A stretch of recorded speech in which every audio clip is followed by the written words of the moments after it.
All my friends have been telling me for the last week or so, relax, take a deep breath, you'll do just fine. My reply, you stand up here in front of 40 or 50,000 people and 60 of your favorite baseball players sitting behind you, let me know how you do. Would like to thank the baseball writers for this incredible honor. I also want to thank James Forbes Clark, Jeff Idelson, and the entire Hall of Fame staff. Since we got the call in January, we've done nothing but make this the most unbelievable experience for the Jones family, and we thank you. I want to start by congratulating each of the guys I'm being inducted with today. Jack Morris, one of the best big game pitchers that I've ever seen, as we found out in Atlanta watching Ewan Smoltz pitch Game 7, 1991 World Series. Tram, coming up as a shortstop, it was nothing better than watching you and Sweet Lou Whitaker turn that double play up in Detroit.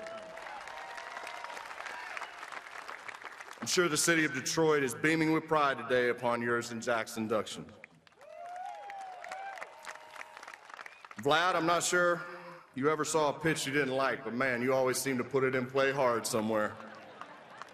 You've been an inspiration to all Latin players, and it was a pleasure to watch you roam right field, brother. Trevor Hoffman, I hated facing you, bro. Hated it. You had the most devastating changeup I've ever seen in my life. You've been a great ambassador for the city of San Diego and baseball in general. Congratulations. Jim told me I gotta tell the story one more time, old buddy. First time I met Jim, 1993, Richmond, Virginia. Ryan Klesko walks off a homer, as he usually did. Charlie Manuel didn't like that too much, and the eighth inning brought in the closer. First pitch behind Klesko. Here we go. Nice little Donnybrook there at the Diamond in Richmond, Virginia. So I go diving into the pile. Next thing I know, what can only be described as the hand of God grabs me around the throat, pins me up to the backstop netting. All I can hear is, "Don't move."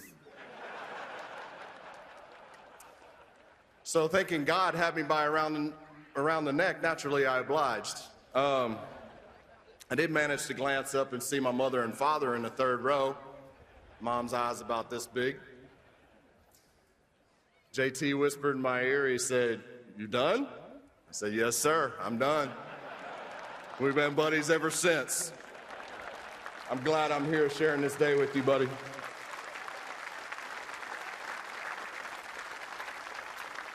You know, every person on this stage has had a group of people who believed in them from the start, whether it was before they had achieved much in baseball yet, or whether they just needed a little extra kick in the butt. That person that believed in them when the game or life had humbled them and had them down.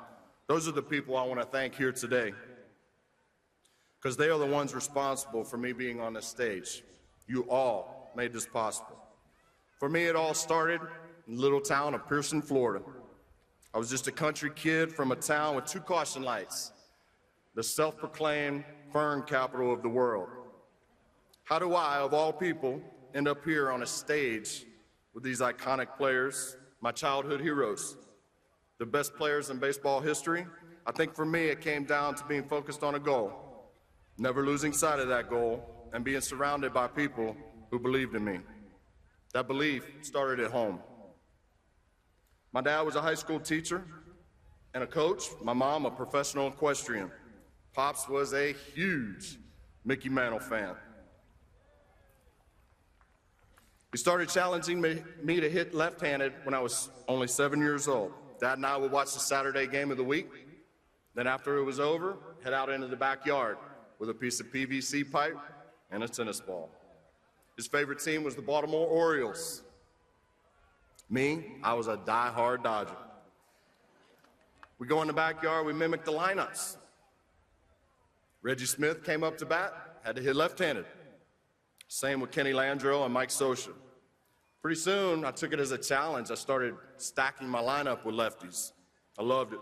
Little did I know, my dad was planting the seeds of belief, even back then, molding me into the switch hitter like his idol, Mickey.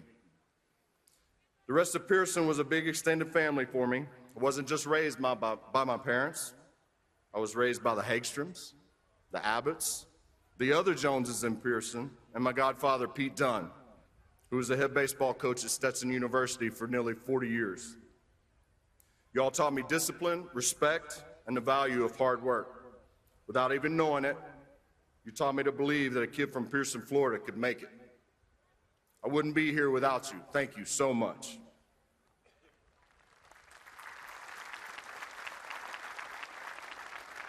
When my parents made the tough decision entering my 10th grade year to send me to a boarding school 2 hours away, I learned how to stand on my own 2 feet. At the Bowles School, there were a whole host of lifelong friends and families that touched my life. And 2 men in particular were instrumental in making my dream come true. My football coach and dorm advisor, Charles Edwards, and my baseball coach, Don Sariano. Thank you both for all you and your families did for me. Thank you, Coach Sariano, for teaching me to believe that I could play the game at a new level.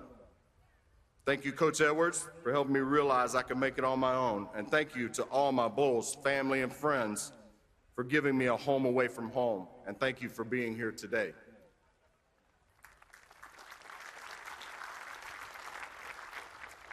Coming out of Bulls, the Atlanta Braves did me the distinct honor of drafting me #1 overall in the 1990 draft. I promptly went into rookie ball and got overmatched pretty badly. It was the first time I'd ever really struggled in the game of baseball.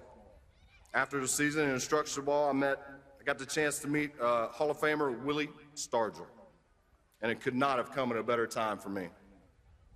Pops was a rowing instructor for the Braves back then. He walked up to me and he picked up my bat. He said to me, "Son, I pick my teeth with bigger pieces of wood than this." He also suggested that I swing the biggest bat I could get around on 90 miles an hour. Start letting the pitcher supply all the power. He looked me dead in the eye and he said, "We'll have you hitting 30 homers in no time." I thought he was crazy, but I'll be damned if he wasn't right. I swung that heavy bat until the day I retired. To him, Frank Howard, Glenn Hubbard, Grady Little, and all my minor league coaches, thank you for helping me believe that my dream could be realized.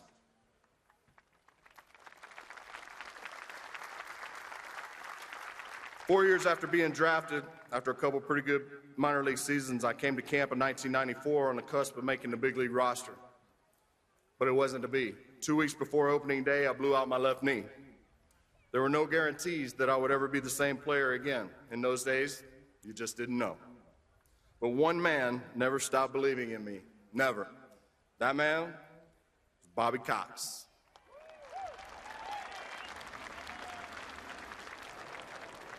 Bobby, you believed in me before I truly believed I belonged in the big leagues. And on opening day, 1995, Bobby put me in the 3-hole in front of Fred McGriff and David Justice. You knew hitting me in front of those 2 dudes would give me a lot of fastballs, and it worked. Thanks to you, the big guys around me in the lineup, and our vaunted pitching staff, we won the World Series in 1995. Sorry, Jim. Bobby, next to my parents, you had the biggest influence on my career of anybody. Thank you for drafting me. Thank you for never hesitating to put the bat in my hands with the game on the line. And thank you for never hesitating to believe in me. Not only did you always instill confidence in me when I needed it the most, you made our entire organization believe year after year during our 14-year run of division titles. I'm pretty sure I speak for everyone who donned a Braves uniform during your tenure.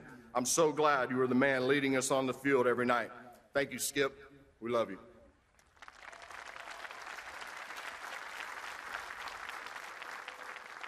No team is ever built on the field alone.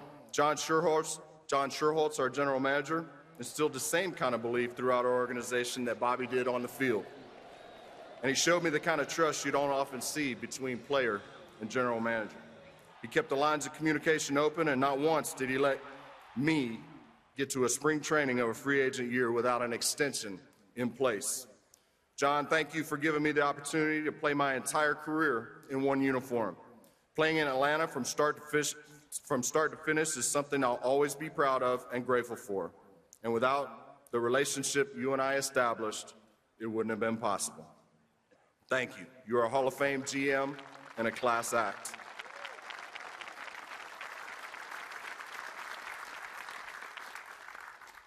Bobby and John always made sure we had great mentors in the Braves clubhouse, and I wanted to thank several of mine today. Terry Pendleton, fellow third baseman, switch hitter, MVP, and a consummate pro. I want to thank this man for teaching me how to lead by example. Thank you to Fred McGriff and David Justice, our 4 and 5 hitters. Taught me so much about studying pitchers, setting up pitchers, teaching me how to hit the ball from foul pole to foul pole. Everyone has that one hitting coach in their career that they just kind of click with. For me, it was the late, great Don Baylor. I only got 1 year with Don in 1999. We had a little sit down in spring training, and he convinced me that I could be just as powerful from the right side as I was from the left side. All we did that year was go out and win the National League MVP in 1999. Groove, I miss you, buddy. Not a day goes by that I don't miss our rigorous cage sessions. I would not be standing here if not for my teammates and all the winning we did with the Braves. That starts with the big three. Greg Maddux, while being the king of the practical joke, most of which I cannot recite in front of all these kids today, was to me the greatest pitcher of our era. I can't tell you how fun it was to watch you carve up a lineup every 5th day, dog. Tom Glavine epitomized toughness, pitched on guts, guile.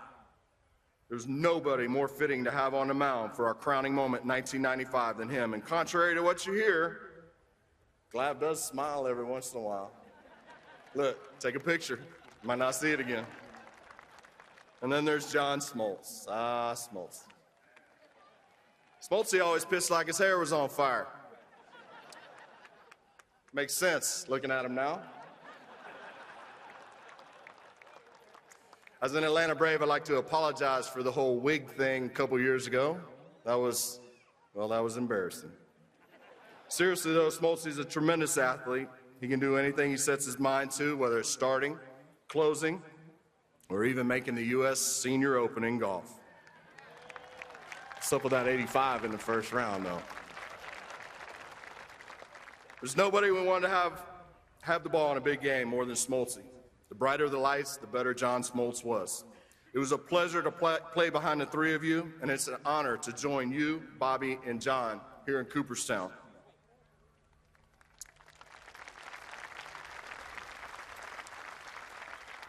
The onus of the offense had to fall on somebody. Next to myself, Andrew Jones. Drew, I hope you'll be joining us here soon. Nobody played a better center field than you. You got 10 gold gloves to back it up. For a lot of years, pitchers had to go through the Jones boys in the 3 and 4 holes to beat us, and we took a lot of pride in that. Drew, I am so proud to call you my brother from another mother. My support system off the field was just as important to me as the one I had on. These people helped me be a better dad, husband, and son. As an only child, that was so important to me. B.B. Abbott is as close to a brother as I'll ever get. He's my next-door neighbor in Pearson. We were inseparable from the time he was 5 and I was 3, whether we were following our dads around to hunt, fish, or we were playing whatever sport was in season. We dreamed of playing in the major leagues together. While it didn't work out that way, BB is still one of my best friends, and since the year 2000, he's also been my agent. I couldn't be prouder of the work he's done with Jet Sports Management out of Tampa, Florida. BB, there's nobody I trust more with my money, my family, or my future. Thank you for always being there, brother.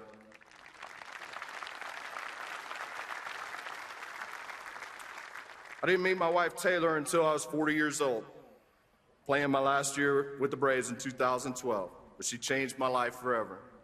It took me 40 years and some major imperfections in me along the way to find my true perfection. Now, we've taken our two families, blended them together, and it has given me what I've been searching for my entire life, true happiness. The last 6 years have been the best 6 years of my life. Tay, you made me believe in love again. You've changed me forever. I thank God for you every day. You will always be the queen of my castle, and I will spend the rest of my life trying to be the king of yours. I love you, Bill.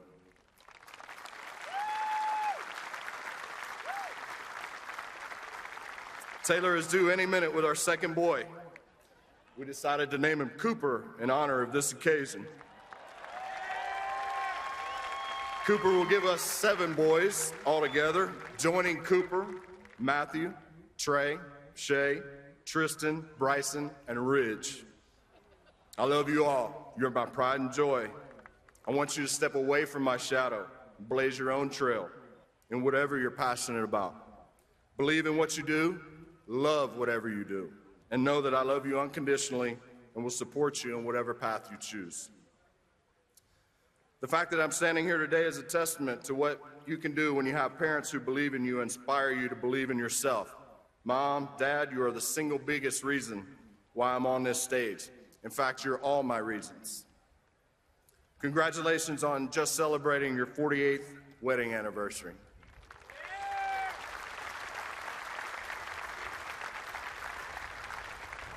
I simply could not have imagined a better support team to grow up with. Dad, you never stopped being my hitting coach, my sounding board, my golf partner, and my best friend. Mom, from day one, you've been my rock, my biggest fan. You taught me how to be mentally tough, and there's not one person in the world that taught me to believe in myself more than you did. Not a day goes by that I'm not thankful for all both of you have done. I love you both beyond words. I have one regret this weekend, Dad, and it's that Mickey Mantle could not be here so that you can meet him. I got to meet Mickey one time. It was 1992. I had just finished up my AA season, and we did a card show together in Atlanta, Georgia. I was so nervous to meet him, I found myself practicing in the mirror how I was going to meet him the next day. Hey, Mick, nice to meet you, Mr. Mantle. When the time came for me to meet him, completely tongue-tied. Nothing came out. Luckily, I was eventually able to carry on a conversation with him, and at one point, after half hour of sitting there and watching grown men, grown women cry, fawn over meeting this man, I got up enough courage to ask him this question. I said, Mick, you ever get tired of this? He gave me a little chuckle. He looked at me and he said, Chipper, I have a recurring dream. He said, I'm standing at the pearly gates. I must have had a pretty worried look on my face because God walked up, looked me up and down for about 15 seconds, and he said, don't worry, Mick, I'm going to let you in. But can you sign these dozen baseballs first? I now understand a little bit of what Mickey went through on a daily basis. I've never considered myself to be in the same realm as Mickey, Hank, Clemente, Cal, and the other greats on this stage. These guys, they're baseball royalty. But I know none of us would have had the privilege of playing this game or receiving these accolades without people in the stands believing in us. For me, that's Braves country. Atlanta Braves fans showed me almost every night what it meant to believe in something unconditionally. I want to thank Braves fans that are here today and the ones who are back home. As a player, traveling is the hardest thing to do, being away from our families and our fans. But with you, whether we were in St. Louis, Colorado, or here in New York, when I stepped out of the dugout for batting practice and saw Braves fans 10 deep, sometimes stretched down to the foul pole, you made us feel like we never left home. You are the fans I imagined in my head playing in the backyard all those years ago. You're why I loved coming to the plate with the game on the line. Crazy Train blaring in the background, and why I wanted so badly to come through for you. You have believed in me since I was an 18-year-old kid, and you were still there for me during my swan song in 2012. You cheered me on through the career highs. You stuck by me through life's lows. I will never forget that. You're the reason I never wanted to play anywhere else. I couldn't be prouder to go into the Hall of Fame today with an Atlanta A on my cap. I love you guys. Thank you.